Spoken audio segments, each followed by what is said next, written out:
உங்கள் வாழ்வை வாழ. Cheers, a senior living by Casa Grande. Life begins at 50.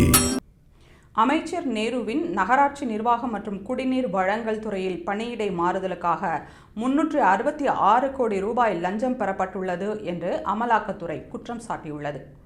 அமைச்சர் நேரு பொறுப்பு வகிக்கும் நகராட்சி நிர்வாகம் மற்றும் குடிநீர் வழங்கல் துறையில் ஊழல் நடந்திருப்பதாக தமிழக போலீஸ் டிஜிபிக்கு ஏற்கனவே 2 முறை அமலாக்கத்துறை கடிதம் அனுப்பியுள்ளது.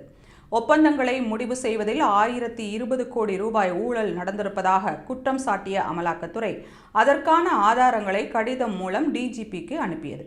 அதற்கு முன் பணி நியமனம் செய்வதில் ஒருவருக்கு தலா 25 லட்சம் ரூபாய் முதல் 35 லட்சம் ரூபாய் வரை லஞ்சம் பெறப்பட்டுள்ளதாக கூறி வாட்ஸ்அப் உரையாடல் ஆதாரங்களுடன் ஒரு கடிதத்தையும் அனுப்பியிருந்தது.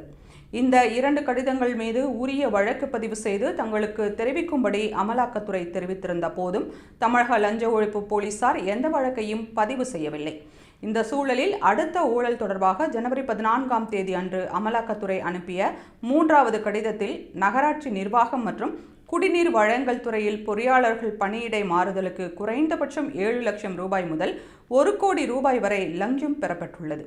அமைச்சர் நேருவும் அவரது குடும்பத்தினரும் சேர்ந்து 365.87 கோடி ரூபாய் அளவுக்கு சட்டவிரோத பண பரிமாற்றம் செய்துள்ளனர். டிவிஹெச் கட்டுமானம் மற்றும் ரியல் எஸ்டேட் தொழில் மூலம் 223 கோடி ரூபாய், முதலீடுகள் வழியாக 36 கோடி ரூபாய், பினாமி நிறுவனங்கள் மூலம் 58 கோடி ரூபாய், தங்க முதலீடு வழியாக 2.33 கோடி ரூபாய், வெளிநாட்டு சொத்துக்கள் வழியாக 44 கோடி ரூபாய், ஆடம்பர செலவினங்களுக்கு 75 லட்சம் ரூபாய் என பண பரிமாற்றம் செய்யப்பட்டுள்ளது. 50 கோடி ரூபாய்க்கும் ஹோட்டல் வாங்குவது தொடர்பாக விவாதிக்கப்பட்டுள்ளது. மிக முக்கியமாக சிங்கப்பூருக்கு பண பரிமாற்றம் நடந்துள்ளது என்று அமலாக்கத்துறை குறிப்பிட்டுள்ளது. மேலும் முதல் கட்ட விசாரணை என்ற பெயரில் தாமதம் செய்யக்கூடாது என்றும் சட்டவிரோத பண பரிமாற்றம் சட்டத்தின் கீழ் தமிழக போலீசார் வழக்கு பதிவு செய்ய வேண்டும் என்றும் அமலாக்கத்துறை தெரிவித்துள்ளது.